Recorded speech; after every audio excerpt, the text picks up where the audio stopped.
up. I had 15 minutes before to do the show, and I went down the internet guitar rabbit hole, made coffee, looked at some skits, looked at some guitar shit, looked up, and I'm 50 minutes late.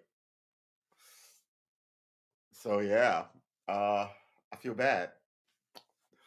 Um, I'm not trying to stress. It's Sunday, right? We're trying to keep it tight and keep it good and get it moving. I hope you got coffee. I was yeah, guitar stuff.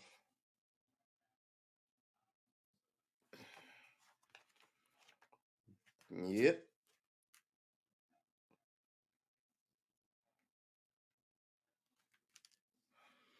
Yeah, so now I'm at the point with my guitar learnings that I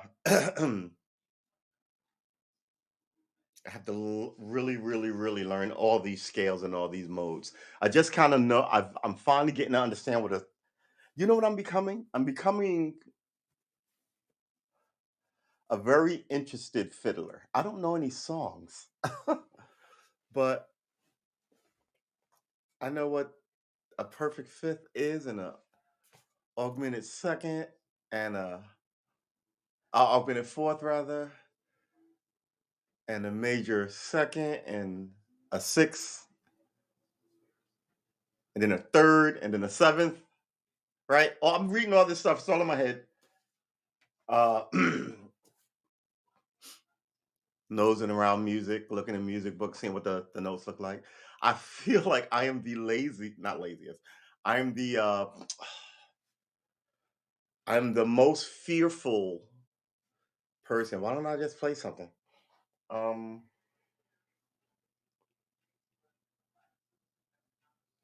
right? My bar chords are coming along. But then like a lot of this I realized I didn't know what any minor anything. I was like, why do I know all this stuff? Um, only from the majors perspective. What is all this minor stuff? So now I have to learn the majors and scales and minor scales and all these modes, which not really all. It's like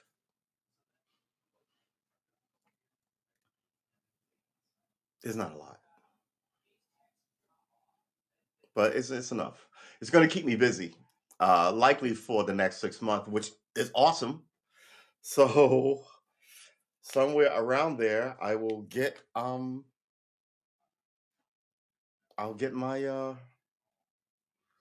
my wings.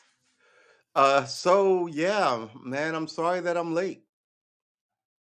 Wow, 50 minutes. Should we move this to 11 o'clock? No, we were good. We just, got lost in the internet. And we actually set an alarm yesterday, and the alarm went off while I was here. And I was like, oh, but even yesterday, I was thinking, I should have set this for 14 hours because then it will go off at like 9:40. But I was sitting here 9:40 going down rabbit holes about music.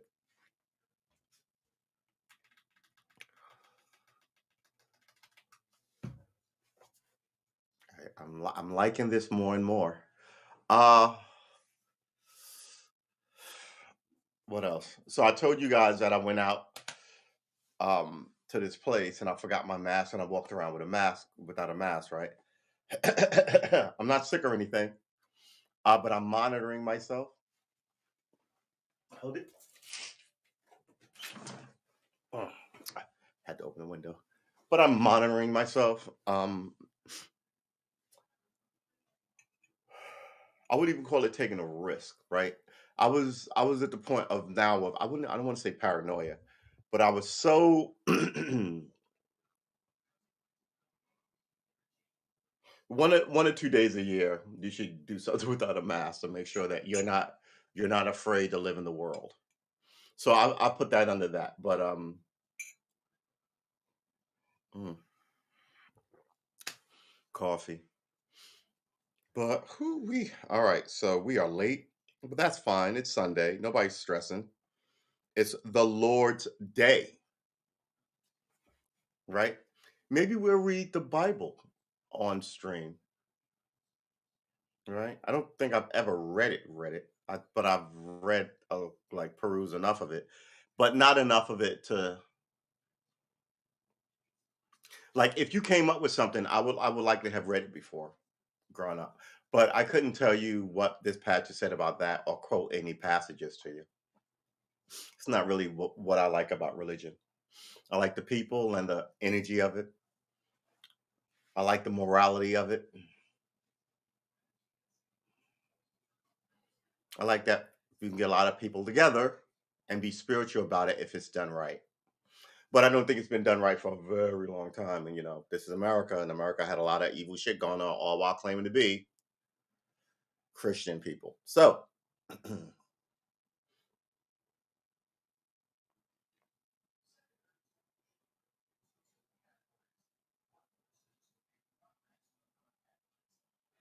Biden's off the cuff remark on Putin sends shockwaves around dramatic final day. He just shoots his mouth off. Yeah, because when I heard that, what he did, this is what he did.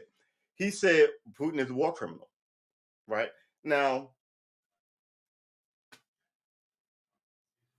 you can say that about Bashir al Assad. He's a little, and granted, Russia can't really do anything to us, right?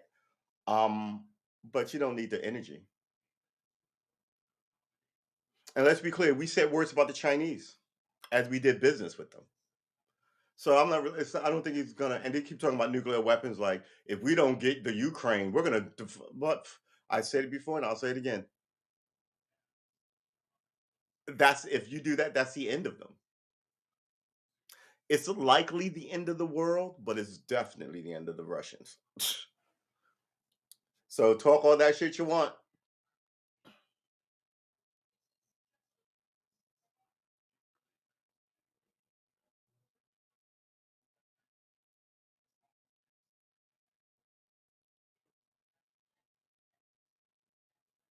See, these are the dirty tricks. Paroled people can vote in Colorado. Why did the form say that they couldn't? Right? It's just you shouldn't be able to fuck with people's rights. And one, here's my position on your voting rights if you were a felon. Once you serve your time, you serve your time. You should be come back and have a right to vote. The reason that they keep you out is for race reasons and economic reasons, and they don't want you to vote. They want your friends to vote, right? So anybody who can get a party to get their voting rights back had better own a country club, right? They always box you in. First of all, don't do the fucking crime. But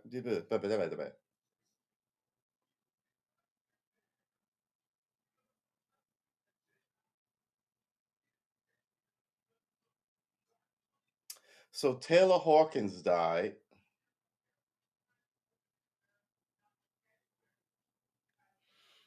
Drug related. Is there anything more cliche than that at this point in the world, right?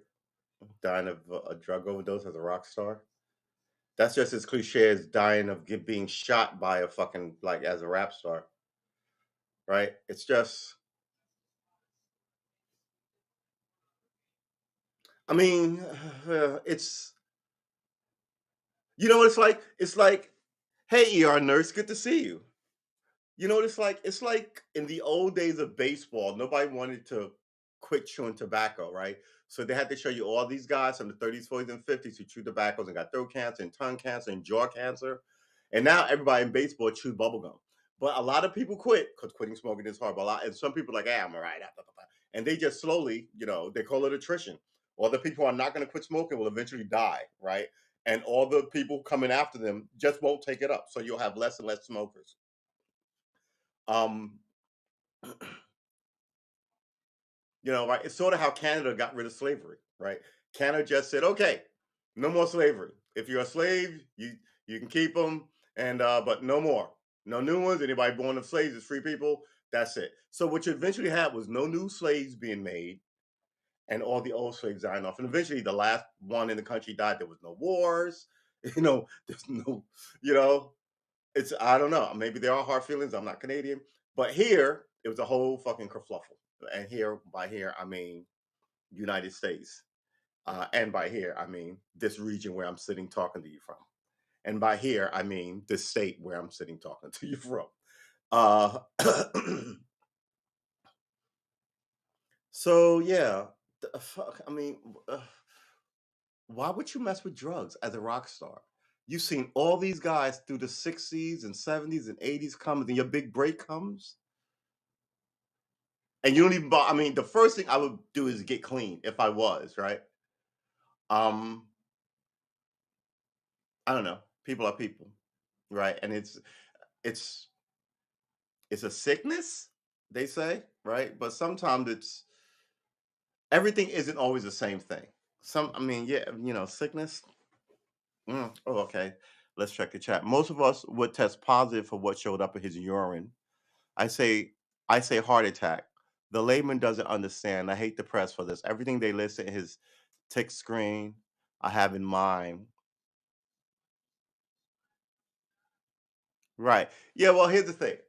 They said well weed. So what? Right. They said antidepressants. I mean, I'm like, who doesn't take antidepressant? And they named something else. But my question was, what kind of antidepressants was he taking and how did he take them? Right. So if you pop two over the counter antidepressant and went to sleep and something happened, and they just right, I agree with the idea that they're being sensationalist. But some people take this shit, they grind it up, they use it with a spoon. So my question is, was there drug shit in the room? Like needles and blah blah blah blah. I don't think he did needles because he was always like in a short sleeve t-shirt, right? Is he sniffing and snorting and doing stuff like this? Did he have a pre-existing condition? Was he just, I mean, was he just a guy to, I would say die young, but I think 50 is young, but maybe it isn't young. 50 is middle age, right? Not everybody lives to be 100. I was watching this thing, some lady was 108. I was like, God damn, girl, go ahead. Right. Some people only get a few breaths and are gone, and some people, and then every second thereafter. So every day is literally on this Sunday session. We're talking to you. Every day is literally a blessing. So you're right. I mean, it does sound a little.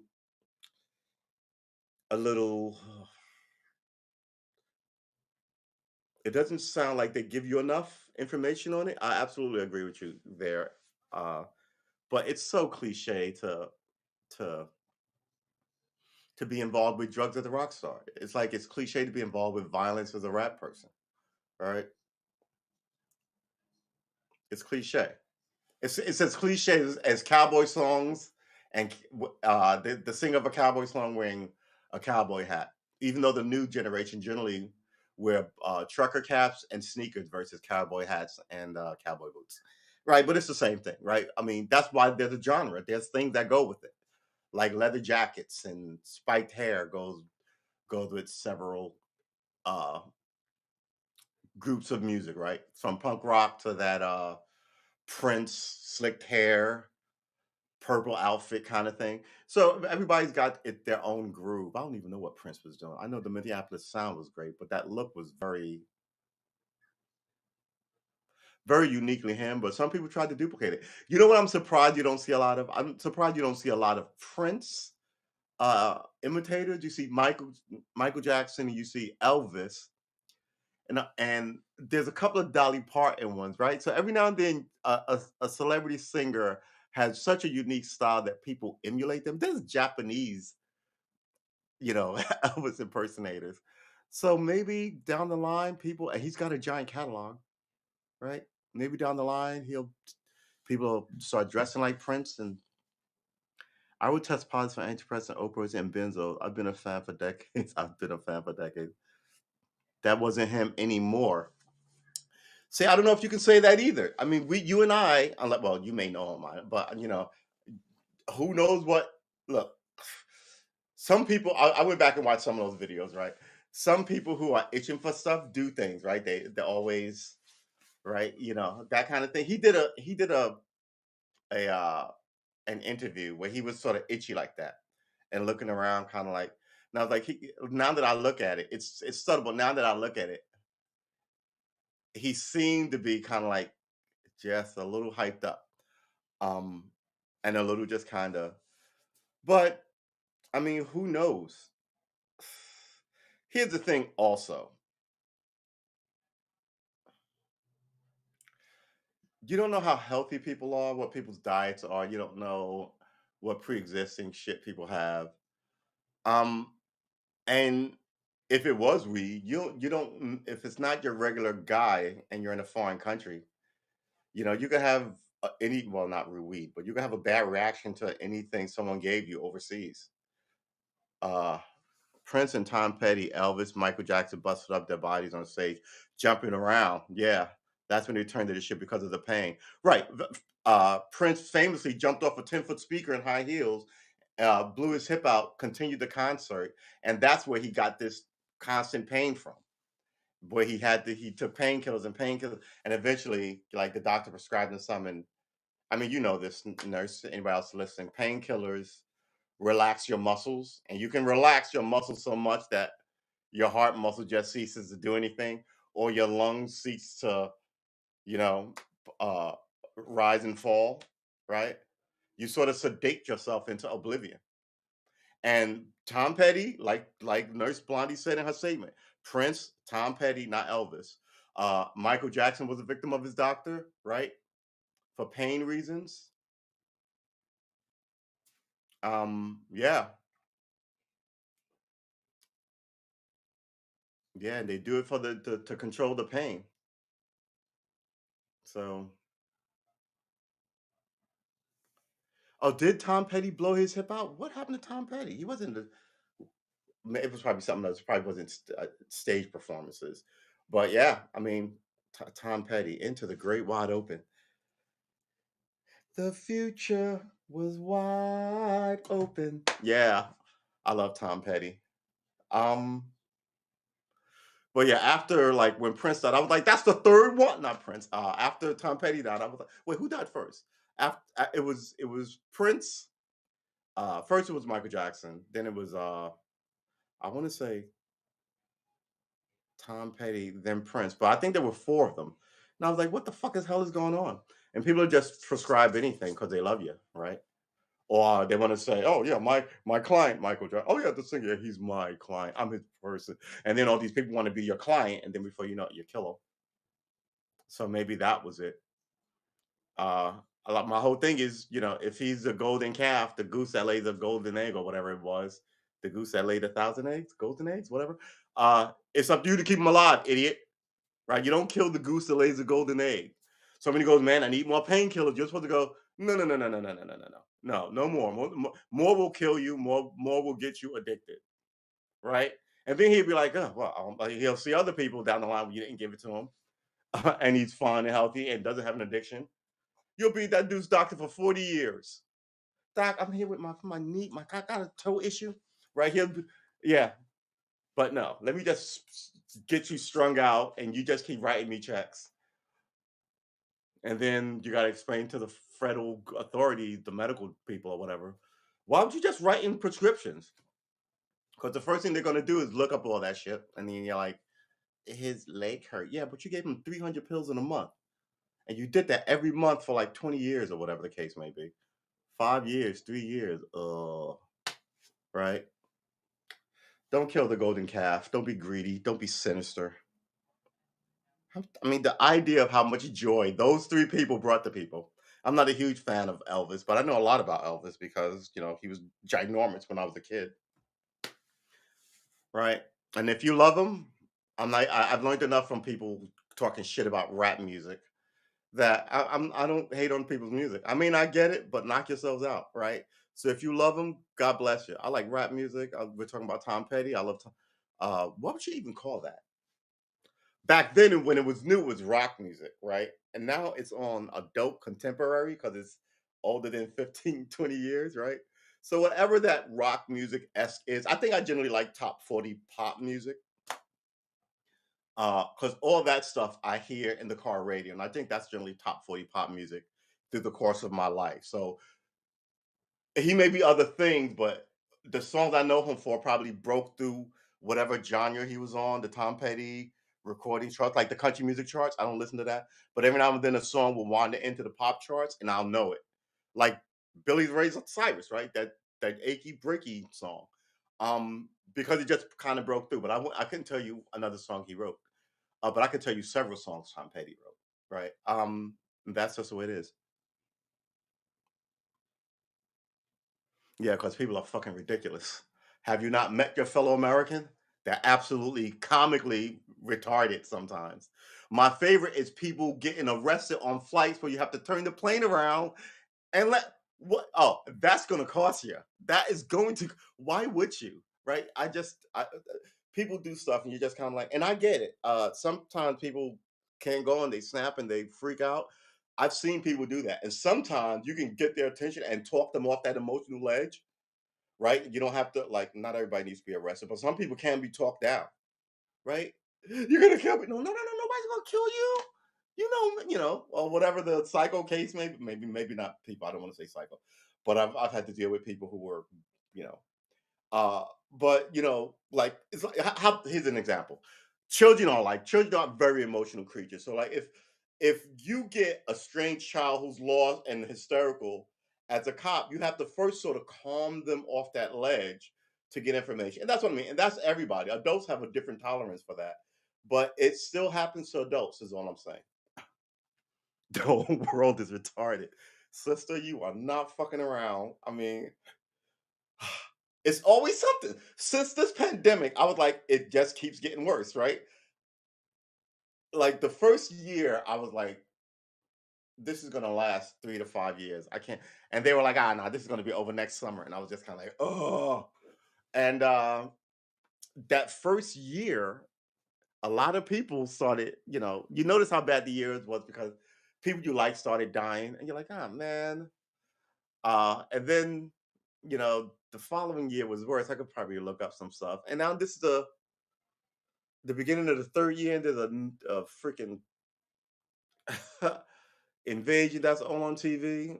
Before that, it was the ridiculous election and running up into the January 6th. It's just kind of like, what is going on? People punching stewardesses in the face on flights and losing their teeth. I mean, that lady, that was first of all, it's a sucker punch. I think you should do 5 years for sucker punches. It's such a shitty thing to do. Uh, knocked out like her fronts. Crazy. People are ridiculous. They don't make any sense. Yeah, see, this is what you got to do. ER Nurse Blondie writes in the chat, I've never hated people more. This is what you got to do, right? There's a smiley face behind that, so I want to get the right context when I read it. But sometimes you got to step away from your fellow man, or you will become like the mob, right? So society is normally tranquil can be in a modern society, right? But every now and then you get riots and unrest. Uh, and it goes with running a country, right? It goes with being a citizen. It's going to happen. Here, we don't generally fire into the crowds when people aren't happy.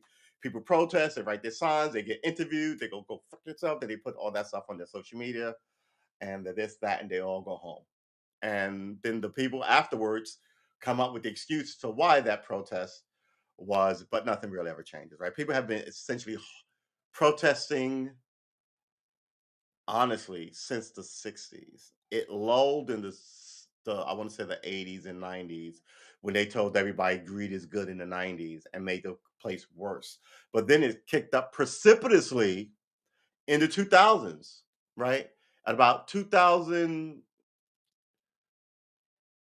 I want to say 6 or 7, right? It was percolating. Then September 11th happened, and nobody really protested. We were all together, da da da da, and that was for a few years as we watched, you know, the invasion of Afghanistan of Iraq. First Afghanistan and then Iraq, and then by the time people were like, "What the fuck is going on with this?" People began to protest again, right? And they felt good about going. No, we support the troops, but you people who run the troops are ridiculous, and what the hell are you doing? Um, so since about then, Occupy Wall Street, the banks are unfair and all this stuff. It's been a steady unhappiness. And what they do is they do what the Romans did, right? They give you more circus. So now TV, more distractions rather. So now TV is super violent and super sexual, right? To make up for it, hey, weed for everybody, right? We do, and put money in my pocket. But that really isn't enough. So in some places, they're making gambling legal. You know what gambling does to your fucking society? Oh my god. The people in charge should not be in charge. It's just so ridiculous. Instead of they can't fix I'm at the point where they can't fix the problem because they don't know what the problems are. They're not because they're not their problem. They're all rich people. Um, and they don't like the poor people, so they won't hire a poor person who'll go, raise not salaries, raise the working living wage and give people a shot, be tough on crime, whatever the case is. And they're like, what? No, I'm not doing that. The only tough on crime argument gets people elected, but tough on crime means tough on crime for everybody, not just the poor. And the rich get away with murder. So you don't really want reform because then people will look at them too, right? I mean, you need reform, but you're not going to get reform. But when people talk about reform, they're always talking about criminal justice, this, that, the other thing. But when you really talk about reform, you reform the whole thing. And that means you look at the people on Wall Street who didn't pay taxes, who funnel money in to the country from foreign governments, which you're not supposed to be doing, and all this stuff. So it won't just be, we're going to relook at this and Sean, who's a purse snatcher, should get more time, or he got too much time for the job he did. We're going to reform that. And also, Jim so and so, executive CEO of XYZ, is going to be arrested for the fraud with the money and the ridiculous behavior in the workplace with the ladies and the young interns and all this stuff. So that's reform, and you're not getting that. That's why I'm always on about criminal justice reform. It's not just the cops; it's the judges and their friends. They all go to college together. It's really the cartel. Let's check the chat. Tom played police about. Yep, he was going. People literally scream. They look like they're gonna beat my ass. I've never hated people more. If you can never speak to a human on the phone anymore, I can never get a question answered anymore. No IRS contact. Yeah, yeah. And that's another thing. There is no more customer service, right? You have to troubleshoot shit yourself.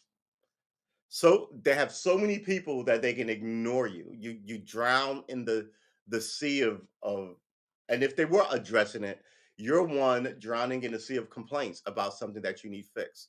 It had better be fixable automatedly, right? Uh or somebody just take it off the bus, scan it and put it on a rack slide system and it goes wherever it needs to go kind of stuff. Yeah, the whole place doesn't make any sense. Um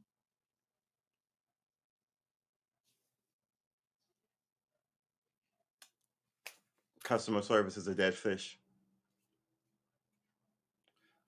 And I guess the only way you do get services is it has to hit the news. So if you got a Tickle Me Elmo and you pull the string on the news and it goes, "Hey, baby, rub my balls," and you're like, "Oh my god!" And everybody's going to be on TV going, "That is outrageous! That Christmas toy would." Then all of a sudden, the people at the company are like, "Oh, we are offended and this is tragic and one in a million, and we're going to give these people a copy of every toy and $1,000 check, and we wish them well because we love people and we're a toy company." But if you couldn't get the news for that, and be like, "I got this toy and it says inappropriate shit. Please sign and file fax and please send it back." Right. And then if you do send it back, you no longer have the evidence of the thing that you said they had. Right. So it's all kind of comical fuckery. It's always about avoiding responsibility in America, right? While getting away. If America is anything, I've always said America is the medicine man. Remember in the Wild West days, not even before in the Wild West days, in Europe, in like a guy will come through and go, "Oh, this secret elixir will give you erections and grow your hair back and cure your cancer and make you 10 years younger." And it's all strychnine. And then by the time he got your money, he's gone, and you're 3 days later dying of like lead poison from something you drank or rubbed on you, right? Because he's a charlatan. I mean, but it's like this a way you can permanently run a scam. So you just kind of like the people need shit, and they're like, we don't care what the people need. I'm comfortable. I'll tell you, here's the corruption. If you're a government official and you have a foreign bank account, your ass should not be a government official. Why do you what do you expect them to fall? Well, you got a foreign bank account and a steady passport, right? What are you expecting? Ugh, they suck so hard. Sorry about that. Yeah, that was a little a little graphic, Elmo. You know. So, but anyway, you don't want to get your little kid a toy and you pull it and it says some wildness, and then you want to get on the phone because let's be clear. Some of these complaint calls are a little bit of I can't believe this, a little bit of rage, right? You a little bit of grandstanding because you get the upper hand, but sometimes you know it's it's what you're in business for. It's called feedback. And now people don't get feedback. They just sort of run on the Steve Jobs thing of the people don't know what they want. So you get that's not true. People know exactly what they want. You may give them something else that they're interested in, which is nice. People have other interests, but that don't mean they don't want shit. People know exactly what they want, and it's not always money and stuff and things, right? A lot of the time, it's just emotional connection to other people. Who was I arguing with a couple of days ago? Who said men only want like really good looking women. I was like, that's not true. That's reverse sexism from women, right? Like men only want sex. That's not true. That's why there's this thing called the girlfriend experience or paradox or whatever. Right? People stop acting like men aren't emotional creatures who don't want shit. Oh, we broke up. I don't miss her. So what? Like, that's not that narrative just serves your interest, right? Um, everybody wants something and everybody's slight we're all like I say this all the time. We're all unique, but none of us are different. You know what I mean? Like we're all a flower, but every flower is beautiful. You can pluck one, there's trillions more. But each flower is beautiful and unique to itself. You see what I'm saying? So you are special, but you're not special. And even as you are not special, you're fucking completely unique and special. Does that make any sense to anybody? So, I mean, the specialty in how you live your life is unique to you, but the construction of how you do that should be free for everybody, right? You shouldn't be so and they've made themselves so completely unique that they are nowhere near any of us. These elite people. Let's check the chat. The lady who got 1 million because the McDonald's coffee was too hot. Yeah. Apparently, I had that. Hey, Kevin, good to see you. um, yeah, I heard that was another one of those old wives' tales, right? It turns out, do we want to look that up? We can look that the McDonald's. Oh no! Every time I forget, my coffee gets cold. What are you gonna do? First world problems, right? Oh, my coffee is cold. How will I go on? Oh, my Wi-Fi is down. Oh, my Uber is late. First world problems. Oh, the tragedy of it. Somebody write a documentary. Um, Woman spills coffee. How about McDonald's coffee lawsuit? McDonald's coffee lawsuit.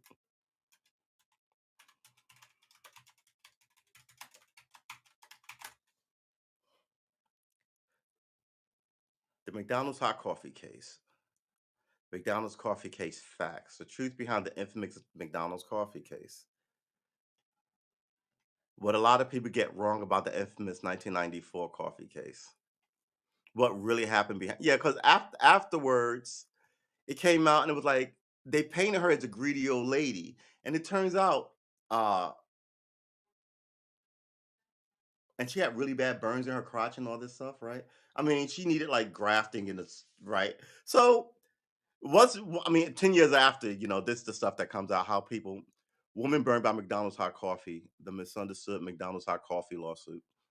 What happened? Okay, Jill. Yeah, let's read one of these. I'm not going to play their video, but we're going to get the synopsis from Vox. We semi trust Vox. We're going to put this up on stream and read it together. Ba-ba-ba-ba-ba-ba. Present on stream. Yes, please. Hit this, do that, and do this, and we are chilling. All right, so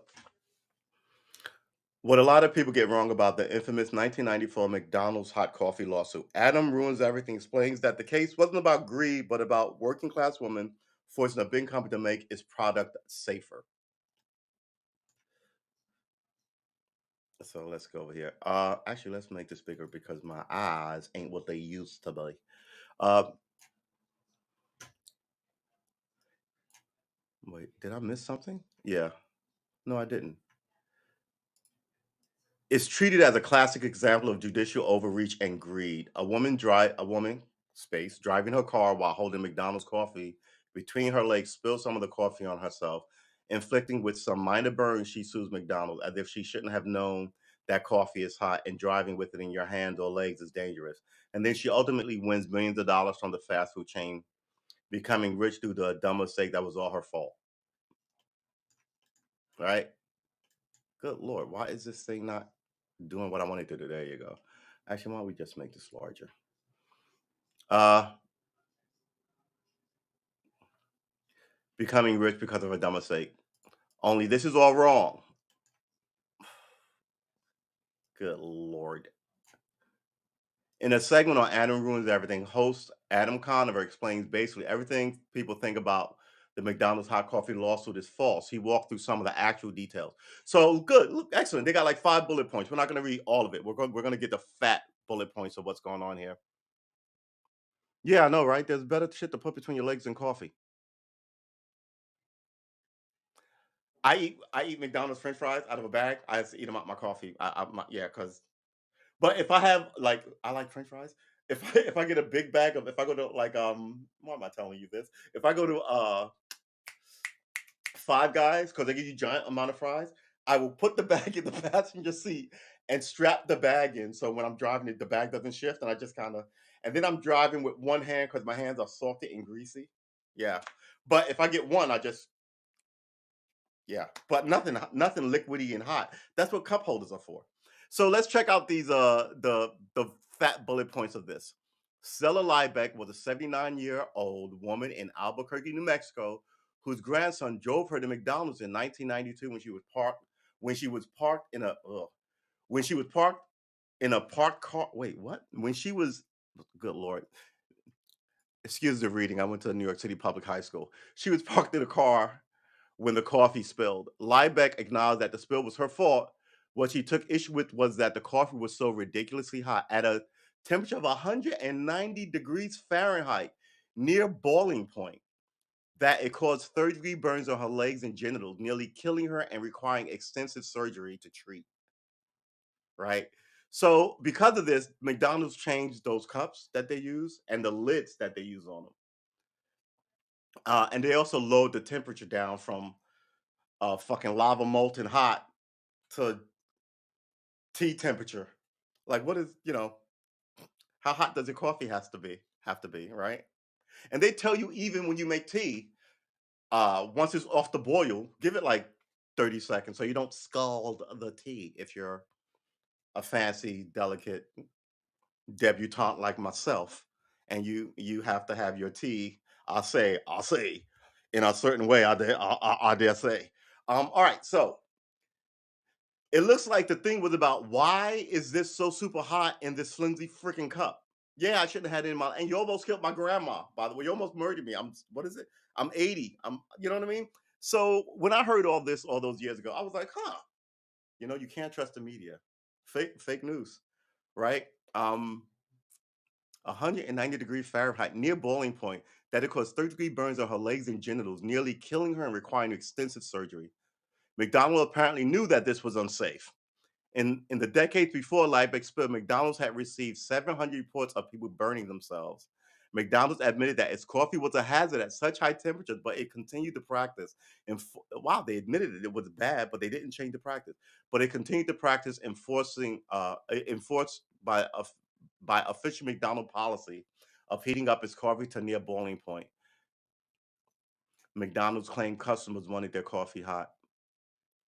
Liebeck didn't want to go to court. She just wanted McDonald's to pay her medical expenses, estimated to be $20,000. Wow, 20,000. Well, it was 1980, so that would probably be 100 grand today.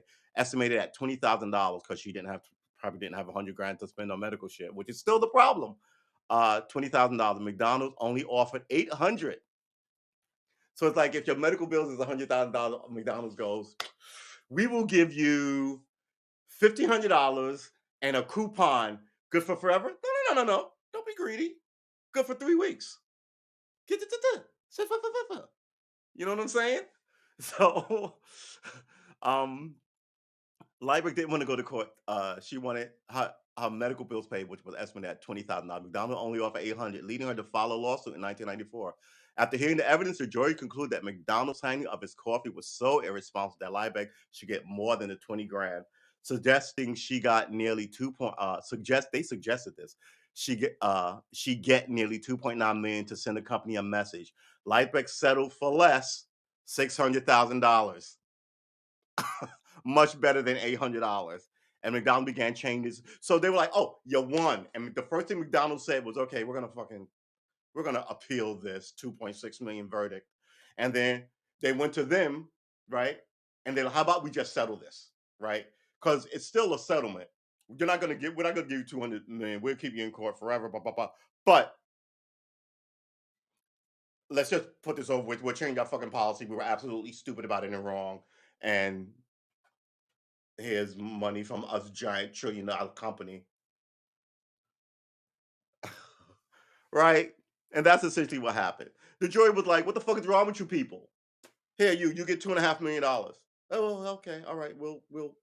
It sort of drives them to the table. Uh, but sometimes I wish you'd be like, "No, just pay me." Right? And if you win a case like this, it shouldn't drag on for another 10 years. Right? Once they appeal, that appeal should take a year and a half, and they should win or lose it. And with the public watching, so you can't have your friend, the judge who went to college with, fix it for your corporation. And that's a lot of what's going on here. Uh, American corruption. I explained this before. Of like the judicial system is fucking corrupt. It's designed for rich guys by rich guys, um, and it had this racial component that let poor people feed on other poor people. And when you erase the racial component, you just have the rich people and the poor people and animus in the society.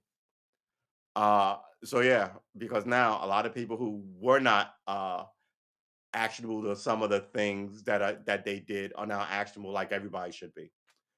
With the exception of the rich, right? Liebeck settled for less than 600,000. Less than 600,000 implies she got like 580 grand, right?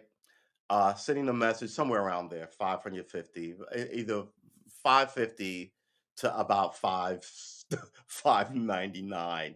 So somewhere in that fat range of 50 grand is where she's at. And McDonald began changing how it heats up its coffee. As Conover put it, that was an incredible rare case where a working class victim actually beat a huge team of corporate lawyers to make the world a better place. Hey, good job, lady. Um, so how did the public view this case get so warped? According to Conover, lawyers spent years running a disinformation campaign with much of the media bought into it. Yeah, so the corporation told the other corporation that they spend money in their advertising thing to portray something as what it wasn't. Why am I shocked at that? I go on all the time at people getting out of jail after 30 years. It's not just their representation and the prosecutor judge you should look at. Sure should look at what some of the media said. The media push a narrative that makes this shit easy to fucking railroad somebody. And no one ever goes, "What did you say about the case, Tom Brokaw?"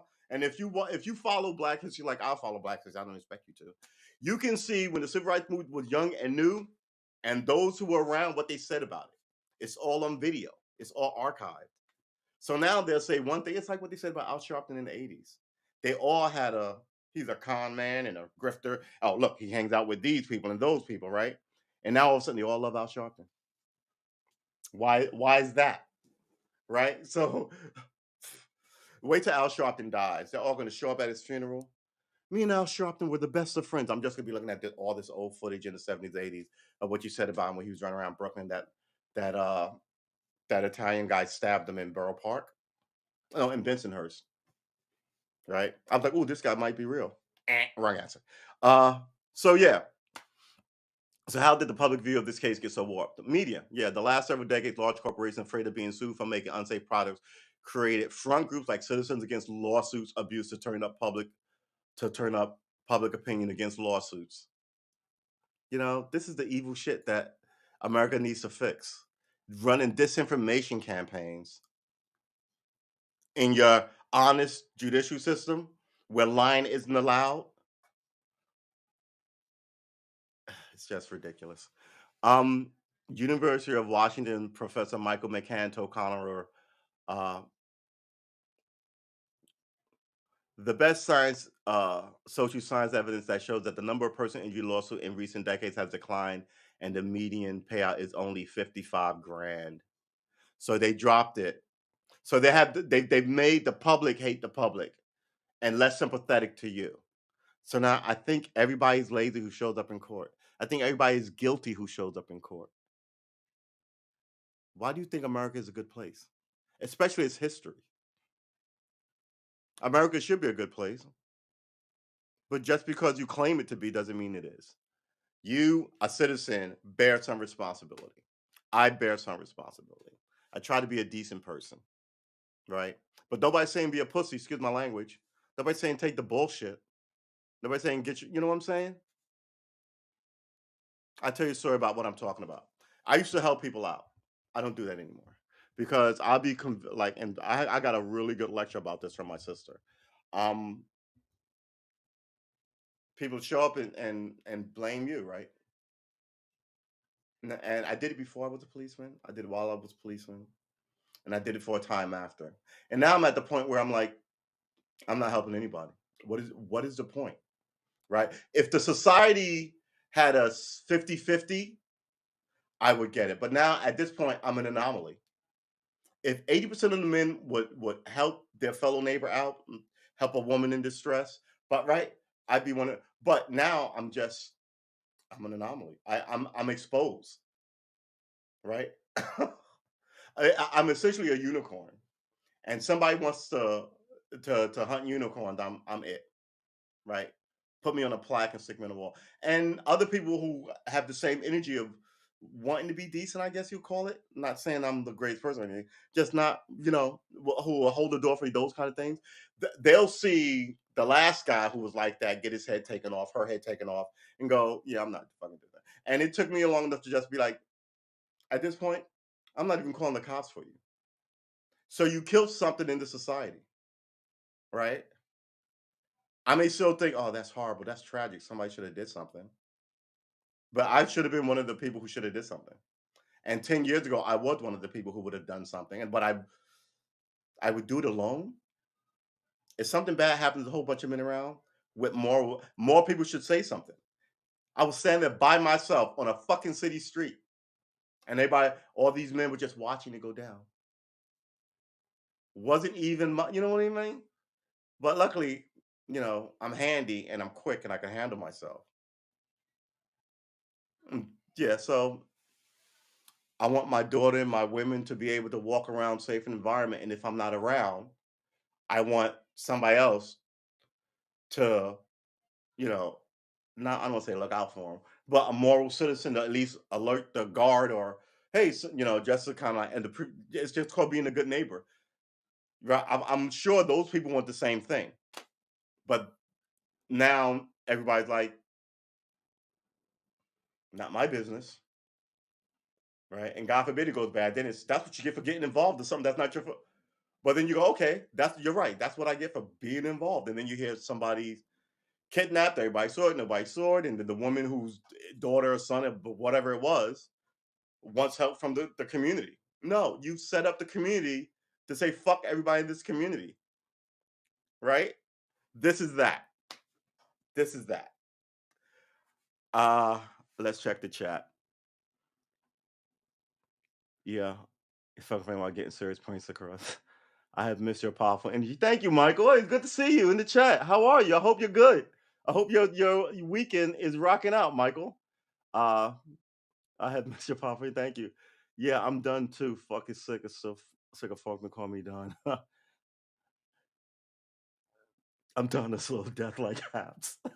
Yeah, I brought my urn. I'm ready. Get the fuck out of there. Yeah, I think in a few days I'm going to be on Twitch. So yeah, please like and subscribe and come on through. Um, yeah, you know what? That's my whole thing is this.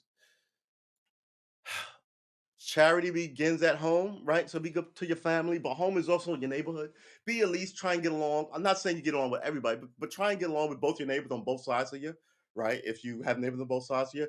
And if you only get along with one of them, the other guys don't, that's fine because not everybody gets along, right? But generally, if you look at your life and go, uh 2000, what is it, 22? So let's go back 5 years, right? In my last 5 years of my friends, have I been a decent guy? Because you change, right? You're not the same person you was when you're 19, 20, guy or girl. So you go, yeah, I think I did. I mean, I did have that issue, but if all you do is ever come home and go, "Ah, guy on the fucking train, guy in the street, then I think the problem is you, right? Who drives around quietly, mind their business, and gets all the negative energy? Right? Nobody. So if you're it's a dance and you're engaging in it. So again, don't be a sucker for anybody, but at the same time, you got to be a duck with some of this stuff. You got to let it roll off you, right? A lot of us like to stream. Just because this place is dying doesn't mean you can't stream in other places, right? So life goes on is what I'm saying. Um death is uh people say death is a new beginning, but for who? I'm already here, and the guy who died is gone. So who's the new beginning for? But death is inevitable, is what I say. Um, so since it's inevitable and you know it's coming, ball out till you fall out, right? Uh, versus sitting at home going, I hate everything. And those damn kids with their music. And one thing I promised myself I would never do, because when I was a kid, my father hated rap music. And I thought about this. And my granddad hated my father's music, which was doo-wop, right? And I figured my great great grandfather probably hated my great grandfather's music of what was it, jazz in the turn of the century or whatever the fuck it was. And I was like, I'm gonna break this chain. So now there's a lot of rappers. I'm just kind of like, I'm with my nephew. I'm like, this is garbage. But he explained it to me. But again, I'm not gonna play it, but I try not to judge all of it harshly.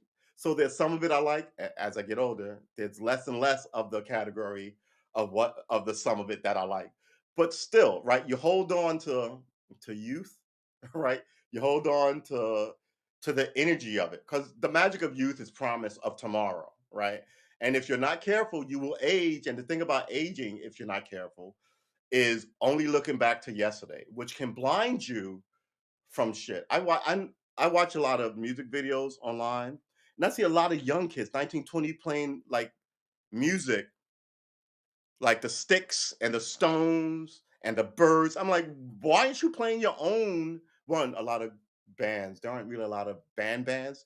Drummer, bassist, lead guitar, singer, right? Four-piece band. Not a lot of those. Everything is electronic music, pop, rap music, right? Um, not a lot of those. But I'm like, surely it's music. You read it, you can write. Surely you should be playing something you're 22. What do you listen to? I'm sure you're not 22 and listen to the oldies channel, right? And I think children of musicians, this is music fucking it's horrible nowadays. But back when music was and then they teach them how to, and the kids are in this little zone of music, right? And I always wonder what kind of music would they play if they played their own music, listening what their friends and their relatives, I mean, their peers listen to, right? I mean, granted, they obviously have a knowledge base of old music because someone give it. So do I, right? So my music knowledge is this. I know a lot of rap music because it's the music that I was raised with that I got to pick for myself. I know a lot of gospel music because it's what my mother played. I know a lot of R&B and some country because my dad liked country. My dad liked R&B, like, what did you call R&B? Mm, like, I would say my brother liked R&B. My brothers and sisters, right? So they like back in the days, Teddy Pendergrass, um, Stevie Wonder songs, Kill Life, right? Uh, but my father listened to older stuff like rock, and country like Charlie Pride, and he liked Buddy Holly and all the stuff that he was 19 and 20 when that was. So I have like, so growing up, you have all this music in your head, and then you get to go out into the world and pick something that you like for yourself. What I find is people don't listen to a lot of stuff. So my nephew and his friends only seem to listen to rap music. Um, and they don't. there might be a song that isn't a rap song, but it's made by like a black singer in the genre, right? Like Rihanna. She's not a rapper, but it's kind of, and I'm like, if you're gonna make music, shouldn't you know music, even if you don't care about the stuff that I'm over here trying to learn, right? Uh, but shouldn't you at least have a decent knowledge base of who came before you? And it's about sharing shit with like people, and people are becoming more and more limited, right? And if you know people are coming more and more limited, why would you happily go on that boat, right? So if I see a boat and it's going to someplace interesting, I want to be on that boat. If I see a boat and it's going to despair and degradation, why am I in line, right? We're going to take more and more from you. Get on this boat. No, I don't want to get on that boat. I think I'll stay here and operate differently than what everyone else is doing, right? Come to this cafe. We only do one thing. We only serve one drink, and we only have one meal. No, I'd rather cook for myself. And what I'm cooking up in this kitchen for myself is music. Um, so yeah, let's check the chat. Yeah, but I just read a PhD PSY, which is psychology thesis, that shows that if we only keep rooting for the underdog, it will fuck our lives up. I'm screwed up. Really? If you only root, but we don't only root for the underdog. When we do root for the underdog, it's a rarity, right? We normally root. We like to see people like the winner. People like um Tom Brady, right? Never the underdog. Always, woo, here come Tom Brady. No one goes, here this guy comes. I hope he, the last time people didn't root for the champion, always rooting for the underdog. And openly, I remember, uh, no, I remember, I recall is still, I remember. Um, Not in my time, but like the Jack Johnson thing, right? The first black heavyweight champion of the world. All the blacks were like, "Ooh, yeah," but all the whites were like, "Somebody take him down." So you had a lot of people rooting against him, and everybody who came up was the underdog, right? So that was one of the time. But generally, especially when big things happen, so if you get somebody who's going to unify a boxing belt, people want to see the book, right? Uh, but the underdog is, ooh, if you see this upstart like Mike Tyson when he first came out, oh, I want him to get his shot because he looks good, right? So then when he steps in the ring, he's an underdog that you root for. And then when he won, he was rooted for all the time. And when he lost, people could not believe it. So yeah, I mean, I think rooting for the underdog is a thing we do occasionally. I'm an underdog, am I? I think I am an underdog, right? Uh but so are you, right? So somebody's pulling for me and pulling for you. But in other arenas, I'm the champion, right? I stream a lot. I'm the champion. You may not like it, but I'm here 6 days a week. Uh, I stream a lot more than a lot of my friends do, right? But when they stream, they get way more viewers. So it's a where are you? If you like consistency, I'm your dude, right? If you like, I was about to say quality. I hope this is quality, but if you like long form other things, then I got to move into that. And when I do, I'm going to be an underdog again, right? So underdog. Rap died with Tupac. You better calm down, Kevin, over there. Uh most just have their voices pop out of a machine that couldn't go live to save their lives. No, I don't know about that. I think they are loud and showy. They're showmen, right? My problem is you can't get them in the studio and have them make you anything because other people go, here's the music, here's the beat, here's some rudimentary rap. Go write some rudimentary rap lyrics, and then go out there with your booty hanging out or your gun showing and all your tats, and then we'll see you on tour. And that seems to be what people are doing, right? Uh, no one's gonna have a love song written by these guys that they're like in 10 years ago. Oh, that song, Shoot Your Mama in the Face. That was my wedding song. No one's gonna do that, right? And meanwhile, no one's making any other. Well, some people are making, but even that music is sort of derivative of R&B music, right? What's that guy who steals all the music? Ed Sheeran. His whole music is black music. His last 3 lawsuits about stealing music was from Stevie Wonder, Marvin Gaye, and who else? And I think some young white guy who had a banging beat in the UK who sued him, and he gave him an undisclosed look. But it was like you wrote a song and you're working as a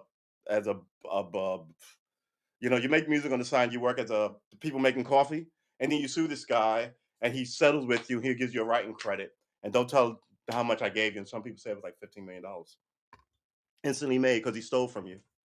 But he sent it around the world, and that even though he gave you $15 million, he probably made $80 million off that record.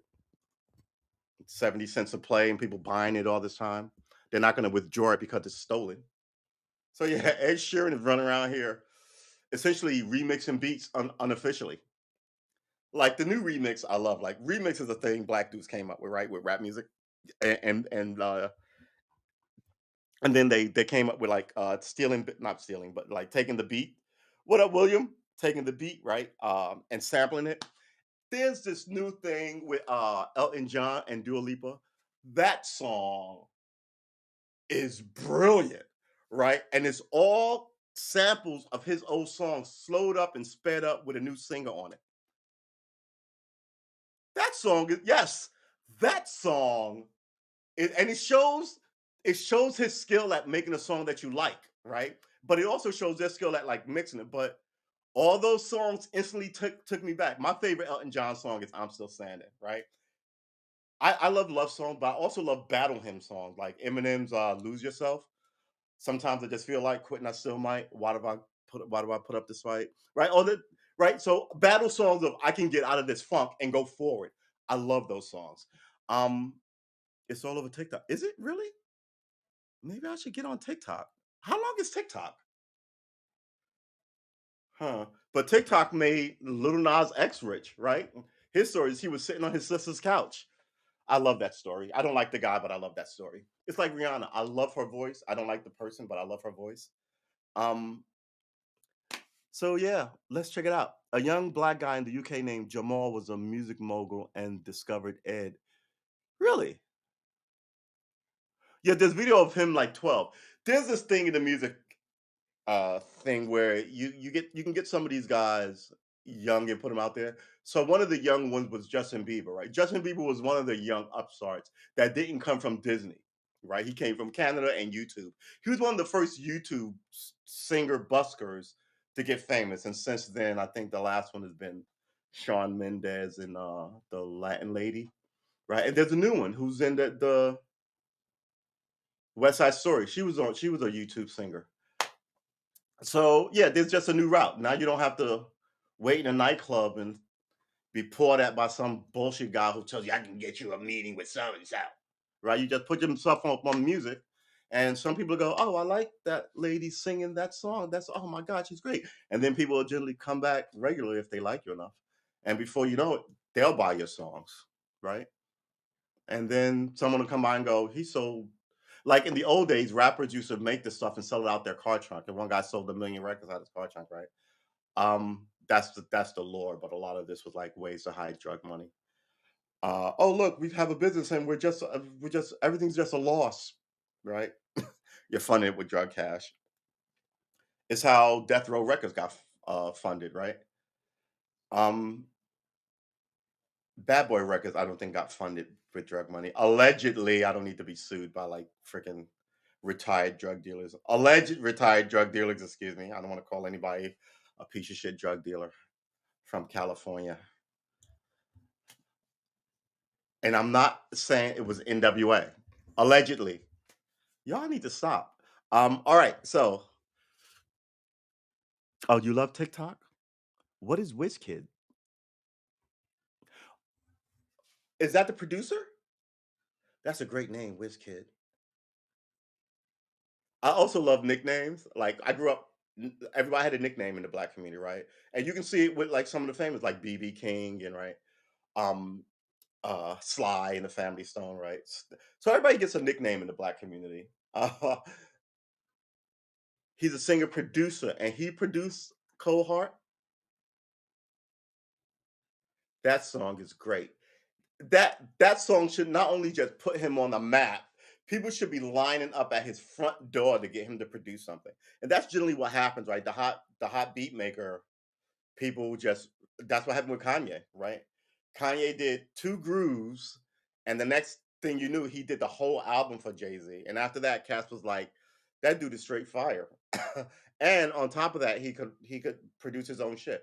So this is why I like Kanye. And Kanye's getting the treatment from the American media.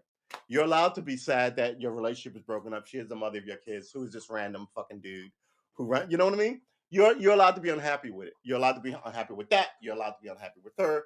You're allowed to be unhappy. Um, having said that, don't fucking threaten anybody, man. What are you doing? And having said that, don't. I mean, you know you're unhappy. You know people are watching. You can't wait for. Don't give them the satisfaction. I mean, is it me? Right? And at some point, some people are just not worth your time anymore. I chose poorly. It's good emotion after bad, right? You try and solidify it any way you can to have a, but yeah, yeah. But watch it. I'm telling you, some people might lie in wait outside your bungalow and kill you and your waiter boyfriend over bullshit like this. Uh True is gonna be hanging out a window. Wizkid does a song called Essence. Give it a listen. He's blowing up. Oh, is he blowing up? Wizkid. So it's WIZ.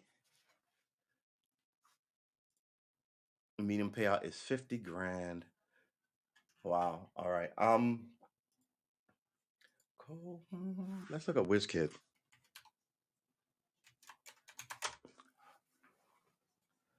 Ooh, we've got 8 minutes. Oh, okay. Essence official video. Ayande Ibrahim Balangoon, known professionally as Wizkid, a Nigerian singer and songwriter. He's from England. Began recording music at the age of 11 and released a collaborative album with Glorious Five, a group.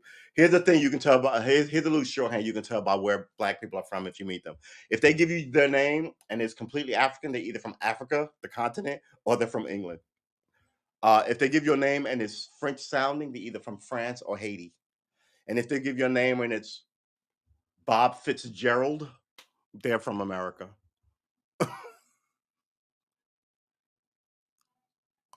It's also like how you tell Asian people apart. I used to know there's a never mind, forget it.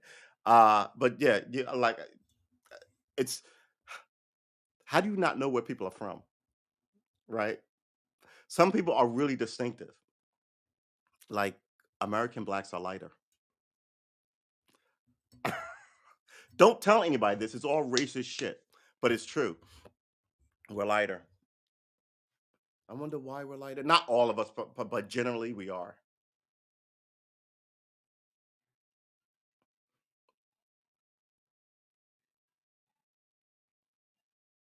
Ayande Ibrahim Balangoon. Okay, Afro reggae beats. Yeah, I'm gonna listen to this. First of let's hit it now and save it for later because we can't play it. No fees. Quiet you. All right.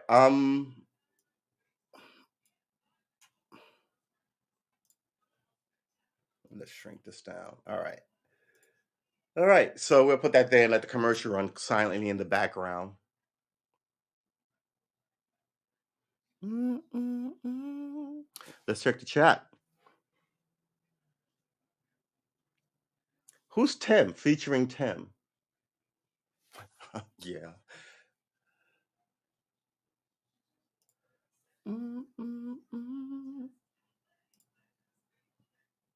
All right. So we'll leave this here and we'll check that out later. We got 5.5 minutes for the show, but we're gonna run long. Do we want to look up anything? Oh, she's a singer. Her name is Tim, and she's a singer. See, this is what happens, right? You get to a point, you're plugged into all the music and what the kids are listening to. Then eventually, people are like, "You're like Cinderella, who's that?" And they're like, "She's the girl who the prince likes." Oh, the prince back. You know, you're like, you're that. What happened to? Oh, she's the girl who lives in the tower. She throws her hair out, Grandpa. Oh, you kids and your new, and then before you know it, the world had moved. The world has moved past you. The world has moved past you.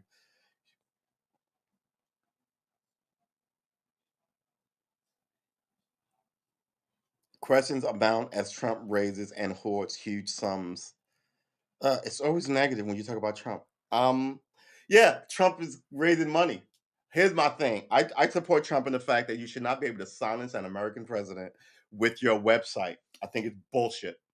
I really do. Meanwhile, everybody only writes angry, evil shit about him, which is fine, but he should be able to contest that, and I don't think he can. Right? But one thing is true that people were like spying on him. He said that, and people were like, "Oh, he's crazy." Then turns out that they were spying on him, right? Then it looks like you know there's sketchy stuff going on with this Burisma thing, and they was like, "Nothing's wrong with that." Then it turns out the laptop turns up, and the laptop confirms what they were saying about him just being sketchy and ridiculous. Here's the thing: Trump was their friend for years, right? So Trump is not out here talking shit. Trump is telling you the stuff he knows about his friends because they're not friends anymore. And people are telling you, who would do that? And then it comes out that they do that all the time. And now they're like, we're going to look into Trump and his corrupt business practices, but they're all corrupt and do the same business practices. They all share the same lawyers and bank in the same places, right? So this is one of those. In order to protect ourselves and keep what we have, we're gonna do in one of these guys who used to be for us, right? This to me is no different than that guy stacking dynamite on the Big Ben on the British Parliament, 100 to 200 years ago, right? Isn't that the same kind of like I'm a elite lord and I'm gonna blow up all the other elite lords because I'm unhappy. This is that. This is that. And yeah, so I'm not to don't get it wrong. I'm not saying that there aren't lies going on here, but I'm sure there are. But I'm saying on both sides. Don't tell me that the bad guy is the one guy, but you all hung out with him forever, right? Pictures with the president. So yeah, I don't know. I just think the American media is getting really hard to trust when they talk. They really are. You're just kind of like everything they say. You can easily sort of using your own wit and wisdom. Just kind of go, and your memory, right? Those three things: your wit, your wisdom, and your memory. And just kind of go. "Well, I'm not even gonna with you guys." Grabbed the opportunists. They smell blood in the water, right? They thought Joe Biden was gonna lose, and Kamala Harris was trending. Out of the woodworks come Kamala Harris and Bloomberg. Not Kamala Harris. Comes Hillary Clinton and Bloomberg, right? Talking about they're gonna run. You just got to start seeing fucking John Kerry show up again.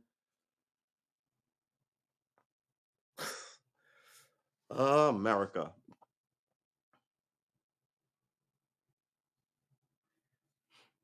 Hmm. Ooh, we got a minute 30. All right. So remember, your weekend is not a place you hide from your work week, right? Your weekend is your time to adventure, do whatever, go bike riding, go running. Watch yourself because people fall down and get hurt the older they get. So don't fall down and hurt yourself. Yeah, these ridiculous politicians who just look, here's the thing. If they give up politics, they're going to instantly be looked into, right? And they don't want that. So they want to die in Congress. And that's what they want. And I'd say it all the time, you shouldn't allow it to happen. And I'm of the mindset that after people vacate office, there should be a after action report of their term. Arrest them as needed. Taking money from food. They just got rid of a not Jay just got, but they just convicted a not yeah, they just convicted a uh Arizona congressman of taking money from a foreign billionaire to run for office. That shouldn't be a shame on you. That's 5 years in prison. That should be a mandatory life sentence. That's treasonous shit. What are you going to get for this? I mean, the idea of when I was a cop, they were like, you have to avoid the idea of impropriety, right? So we weren't allowed to take a cup of coffee. Like so on a cold morning, you're walking around it, lower Manhattan on a Sunday, upper Manhattan on a Sunday, and there's no one out, and it's 8 degrees, and it's 7:30 in the morning. The only places that are open on your beat is the little bodegas. right? And you go in there, get a cup of coffee, $1. They're like, oh, no, no, keep it there. You're like, no, I gotta get, I can't take. Yeah, I'm like, did that for 2 years. Eventually, I was like, yeah, man, thank you, right? And is it because they say you take that cup of coffee, and then you'll take this, and then you take that, and you know what? Cops will walk in there and order shit and go, hey, I'll protect you, like meathead bullshit. Now you're just stealing from people, right? So I get why you can't do it. Even though I'm like, oh wow, I'm really appreciative of this hot cup of tea because it's 8 degrees outside. Other people will walk in and go, hey, give me an egg sandwich, 2 cups of coffee, and one for my partner. Hey, we put, no, don't do any of it. All these things you can't do is because some jackass did it and was like, I didn't know you couldn't do that, right? This is how you get all these laws. And then you're all boxed in from stupid people and greedy people and bullshit people. And then you put people in office and they run for office and they put a wall around themselves where they can insider trade and be inappropriate with people in the workplace and never lose their gig, take money from corporations and pass, you know what I mean? So and you're just sitting here going, why am I working so hard? What is the point of this? And they'll tell you vote because voting changes it and it changes nothing. My favorite recently though is giving $18 billion to the Ukraine when you deny giving, stimulus checks, a second round of stimulus checks to the people of America to keep the economy going. You decline to give child credit checks. You decline to give rent stabilization checks. I'm just, is it me? Am I fucking just please tell me that I'm crazy? Just tell me that, right? Tell me, I talk about this shit because this is my alignment. If you ever play Dungeons and Dragons, you know what alignment is. And I used to think maybe I'm fucking crazy. So I was like, you know what? I'm gonna say on stream. Then maybe people will tune in and go, you're an idiot. No one believes that. Because I really do feel like I'm out here saying we should be eating, you know, the squirrels that you catch and you should chase them with a spoon and fork. Because you get exercise that way. And people are going, you mean you want to run around the park with a spoon and fork and barefoot chasing squirrels to eat them? That's crazy. And I'm sitting here going, what are you talking about? This seems common. So I feel like that's what's going on here. I'm sitting here going, they're corrupt as fuck. The people need shit. All this stuff is a distraction so they can stay where they are, right? All this buying off the world and fun. And it's just, isn't it bad, right? You're doing economic business with people you claim to be your enemy. On why are you doing business with? Isn't this bad? Everybody's like, no, it's you. I'm trying to watch, what's the latest murder show? How to Get Away with Murdering People or whatever that was. It's always some miserable thing on TV that you wouldn't want to happen to you. So I'm like, why are you watching this murder podcast? Fuck you. One of you should end up on it. It's just sinister shit you're pushing, right? It's just so. There's got to be something else. It's like the superhero movies. I get that you like superhero movies, is what I'm saying, right? And I like them too. But surely there's something else that you can be making, right? And it seems like America only makes violent and sex movies. And they're throwing a documentary here, they're throwing a child movie here, they're throwing it, and then they'll go, well, if you don't like it, don't. But it's the idea of it is 90% of it is this shit that I don't like. And then I have to either double watch stuff that I do like in this small category, because you're not going to like everything in this. So you're just sitting here going, okay, while all this goes on in society, I see it as a reason why the society is slipping. While all this goes on, you have social problems like people going broke for medical stuff, and yeah, I don't know. So I've somebody will come along and fix it, hopefully in my lifetime. But I can't rage against it anymore. I can't protest for it. I can't march. I'm not gonna tell anybody to go vote for these idiots. I just think the corruption is so rampant. I've said it on this. Look, you can walk into Congress and arrest people for treason right now, and that number would not be small. You really, I mean, and another thing I say here, I know if I walked into 100 bars in America and said how many people have a relative who ever ran for office, not even elected, I would get almost no hands, right? And the society should be a lot of hands should go up. Oh, my uncle won. He ran 30 years ago. Oh, my uncle lost. He ran for the and not president or like the city dog catcher, the town ombudsman, right? The so and so. It shows that people are interested. It shows, oh, he won and he lost. Oh, this guy ran 20 years ago. This guy ran 100 years ago. That guy is thinking about running next week. It shows people are interested. None of that goes on. All this freedom. What freedom are you talking about? Because as soon as people try to exhibit some freedom, the curtain is drawn on them. You can't talk about shit on YouTube because the first thing they go is my platform. Then they deplatform you in a public conversation like COVID. It's ridiculous. It is ridiculous. My dad got so pissed when a waitress said loudly to her manager, "Do we give cops free food?" He said, "Excuse me, I'm paying."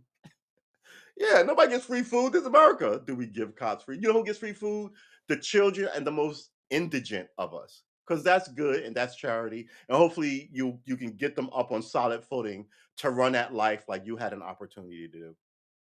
Right. But it feels more and more like this society does not want anybody running that life. It wants to tell you you can, you can, you can, but ensure that you are firmly chained to something while they're in their air balloon, right? As though you're chained to the ground and the water is rising. They're telling you to hold your breath like they told you to learn the code. It's just ah. I see dark things on the horizon. I really do. So how do you expect good things to happen when shit is going on? Who's gonna save it? I follow politics, up and comers. I see no up and comers. I tell my homies, the Democrats don't have a deep bench of anybody, of women, of minorities, of they really think that, they're a toolkit of social. No, they don't. You can't trust any of those people. All right. This is what you got. So the next election, they tell you who else you're gonna vote for, the Republicans. Like that's gonna keep you in the box. And I say, that means I can just stay home, play some Xbox, you know, sexually harass my girlfriend. That's better than voting if I had a girlfriend. But you know what I mean? You can do 1,000 things. I can cook a roast. Don't tell me I have to stand in line in a way that you make it hard to vote, right? Another thing that is just should be treasonous in this country. Just put your finger on the scales. And mind you, it's all lawyers with these games, right? If you did 30 years in jail and they let you out because you're innocent, a lawyer put you there. A lawyer kept you there. And they may go, a lawyer let you out. What?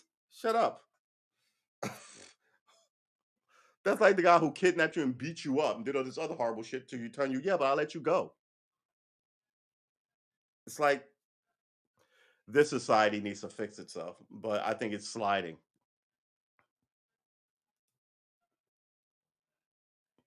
She may look, he asked her that.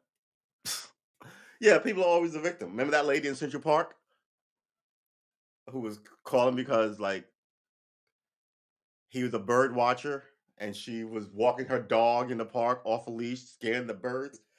And then she called the cops, making it sound like she was about to be sexually done in by some random buck Negro in the middle of the day in Central Park. And you think like if you had that call going, you'd be like, oh, he's gonna kill me. And he went like this and started filming, you'd be like, oh, all right. Nah, he's just here standing and staring at me. It's camera on you, and you're still doing it with your theatrics, right? You would think, I don't even know what to say, man. People are weird. I mean, I get calling the cops because you're a lady in the park with a guy telling you some shit, right? You're sort of in an argument. I would dial 911 too, be like, "You're in the park. This is I don't know you, but don't talk to me, sir. Yeah, so going on about my dog. I don't know." Then the cops come. That's totally legit. Why'd you call the cops? Nothing was going on. Well, he's a big man, and I'm a lady here. We were alone, and I was. Oh, okay, yeah, that makes sense. All right, both of y'all go about your business. But no, that's not what happened. She lost her 400. What was it? About 200 grand a year gig. The ASPCA took her newly adopted dog from her. Even then, I was like, don't take the dog.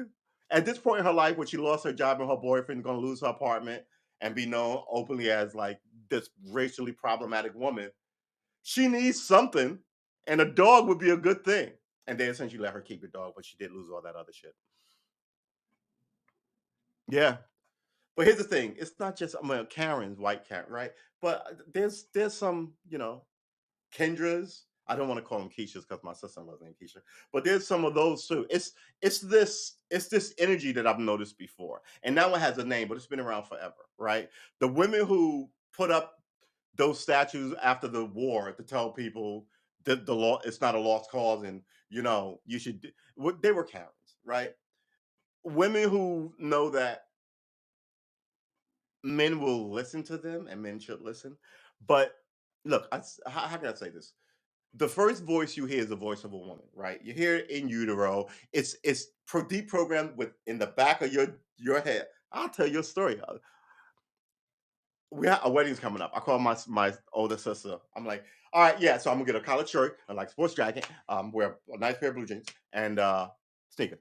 Not blue jeans, a nice pair of slacks and like sneakers. I was gonna get a dark pair of sneakers, black soles, black laces. They look like shoes, right? Didn't want to buy a pair of shoes. My sister goes, "You're not wearing sneakers." I was like, "Excuse me? Yeah, no, you're not coming to this wedding with sneakers." So matter of factly, like if I asked her, um, what is so matter of fact that you could ask somebody and they will ask you just so like you couldn't say is that a cloud? Everybody, yeah, obviously that's what is wrong with you. But it wasn't what is wrong with you. It was just kind of like so matter of factly, plainly stated, right? No, you're not. It's not. It wasn't up for debate. It wasn't any anger and aggression. It was just like, yeah, no, you're not doing that. And it's like, should we pick? Are we going to pick something up? You want to pick it up now or later? That doesn't matter. We can pick it up anytime. It was that, right? It doesn't really matter. We can do. It was that kind of energy. Oh yeah, you're not wearing shoes. Like it wasn't a thing, and I was like, I'm a grown ass man. I'm gonna wear. I didn't say that out loud, but I was like, I what? Why can't look? Listen, I. And she was like, yeah, no, no. I was like, bro, people wear went through it. People wear collar shoes and casual. They wear it's not and it no. I was like, all right, right, fine. But in my head, I was like, I'm gonna do what I want. But also deeper than that in my head, I was like, I guess I'm not wearing shoes. It was I may have resisted it, but it was it was already done when she said I wasn't doing it. Right. Some of us are super sensitive to the voice of woman, right? So women in my family, uh, I'm sensitive to my mom, my sisters, right? But it's it is what it is, man. It's the voice of a lady. And you hear it from the start of like your days. So I think when women raise the alarm, whether it's false or not, people take it super extra seriously. Super extra seriously. I think the only thing they take more seriously than that, actually, no. I think men take the voice of a woman in, especially in distress, more seriously than they take a screaming child in distress. I think a woman takes a screaming child in distress more than any other kind of thing, right? And I think it's a weird ladder like that. So you were like that Keenan and Kel video with your what Keenan and Kel video? Now, I would love to be the bottom, like, woman, I'm gonna do exactly what. No, that's not. I'll tell you another story in my family. But I told this story on the stream before too, right? I think I got it from my dad, right? So one day we must have been like 8, 9, and 10. All the kids were little, and it was like cold outside. And my dad gets in from wherever he was. He might have been working, but it was late, and he had just. We were all upstairs. And he comes in, we hear him coming, oh, daddy's home. Yay, daddy's home. And he takes off his snow boots and he comes he gets upset. He comes and says, like, hey, my mother instantly goes, as soon as he walks into the bedroom, because they had like one of those giant beds, and there's like all of the kids are on it. So my mom, my sister, my brother had went to the Navy by then, my sister, both my sisters, me and my brother. So there's like 5 of us on the bed. My dad walks in after like, and she goes, you know what? The kids would love ice cream. It's freezing outside, mind you. Ice cream. My father, I'm not going outside and getting ice cream. It had to be like 7:30, right? It just got in. And all the kids go, yay, ice cream! And my little brother could get away with murder. My little brother could ask my father to build a ladder to the moon, and my father would go get hammers and nails, right? No, I'm not. I just took my boots off. James, the kids want ice cream. He was like, God damn it, this is ridiculous. As he turns around, fussing about it, as he putting his boots on, you hear the door close, comes back 20 minutes later with ice cream for this family. As he protested, he went and did exactly what was requested of him, right? But I also remember him going, no, we're not doing that. Right. So he would put his foot down first, but those moments of like familiar interaction, go put your fucking boots on and get your family ice cream. Right. I'm still talking about it 30 years later. It's one of those moments of how you should treat the woman in your life. Right. In the serious moments, you go, no, we're not doing that because I'm gonna have to fight somebody. But in which is most of the moments, those little moments, okay, ice cream. I'm sure it works the other way, right? Would you make this for me? My mom would make it or whatever was going on over there.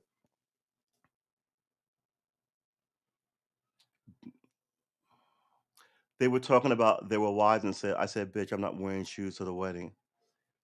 Oh, I'm so no, no, no. I talk loose, but I wouldn't call no. My sister doesn't curse. I wouldn't call my. I don't curse around my family. I curse around my nephew. I don't curse around my parents or yeah. I didn't like girl essentially right, but it was essentially like you know. So I was like, girl, but seriously, I can wear what I want. And she was like, yeah, no, we're not doing that. And I was like, yeah, but it's the modern era, girl. People don't wear ties. They wear a nice skirt. They wear dark pair of slacks, and it looks great. No, no, yeah, no sneakers. I'm doing that. So I have to buy shoes. And I was like, where am I ever going to wear shoes again after I do this ridiculousness?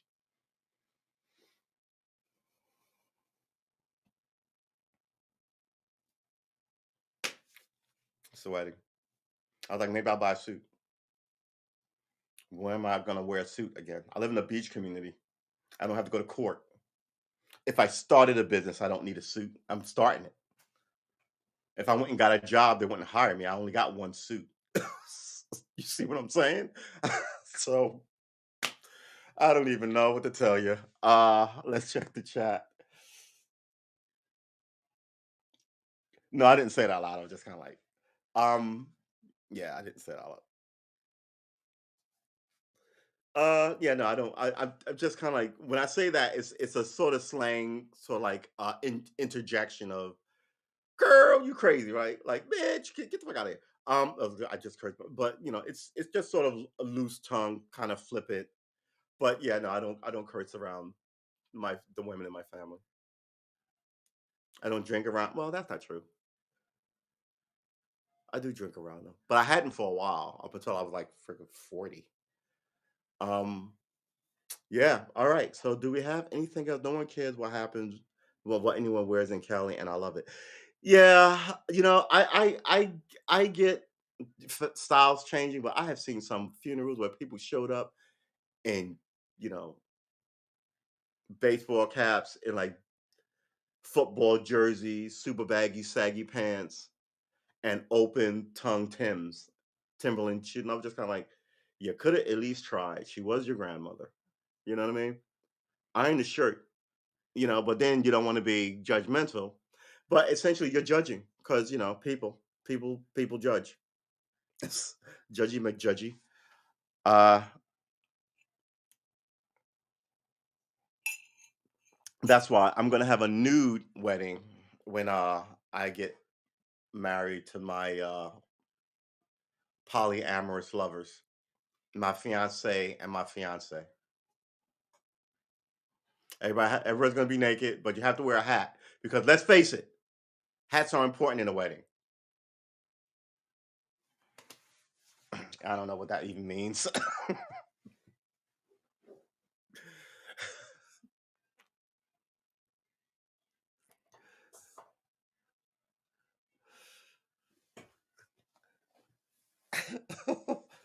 Oh my goodness. So yeah.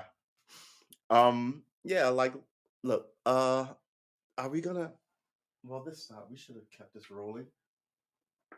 So this is my plans this week. I was gonna stream to wipe the month out tomorrow, Tuesday and Wednesday, and take Thursday, Friday off because the wedding's this week,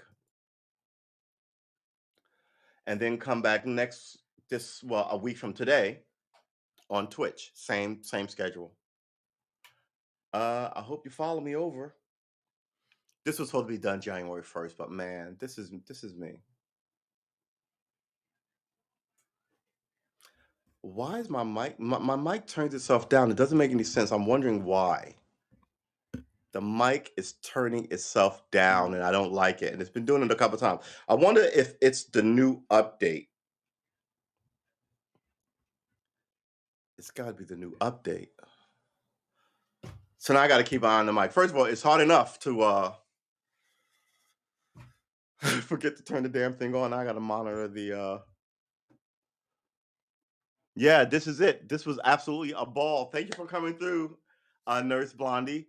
Um, Everybody remember, like I said, it's your Sunday. Get some of it. It's early, right? What time is it? It's 12:30. What am I gonna have for lunch? Who knows? Excuse me.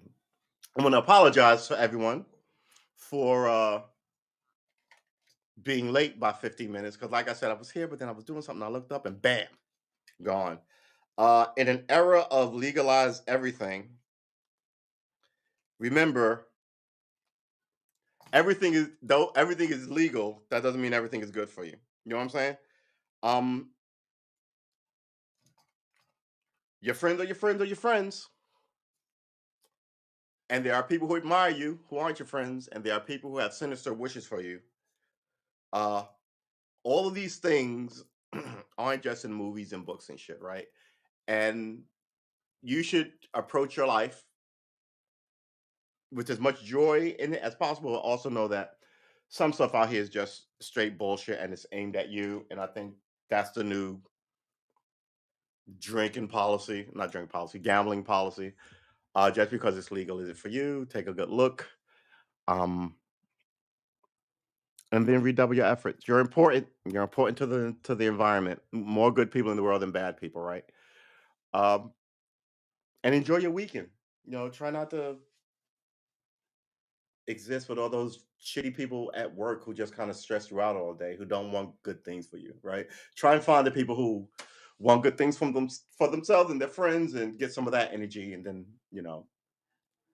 you'll feel enriched by it. And before you know it, you'll want good things for if you don't, rather, it'll be easier to want good things for other people because you're in a space, in a place where those people nurture that and sort of kind of exist with that.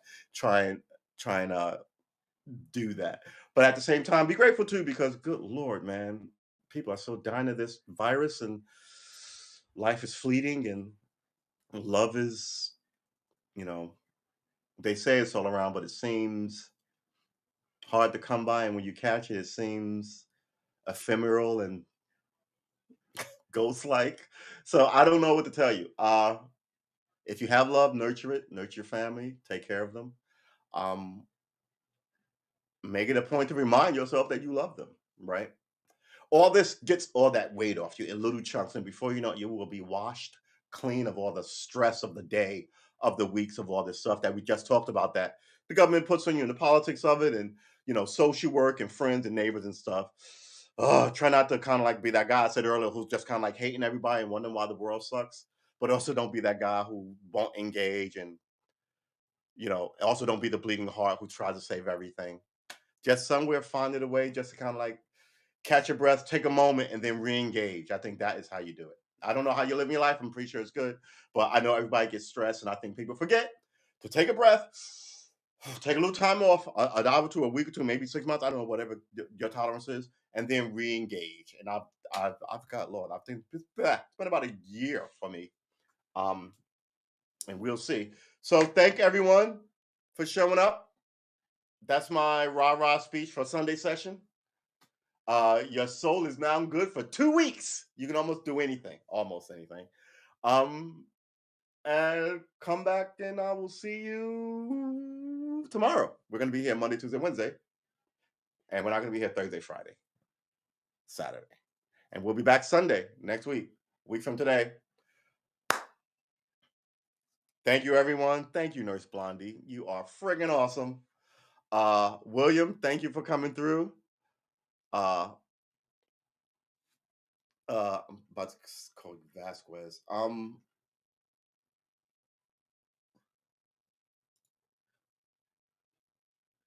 William, thank you for coming through, man. Uh, wow, the chat is weird. The chat ticker.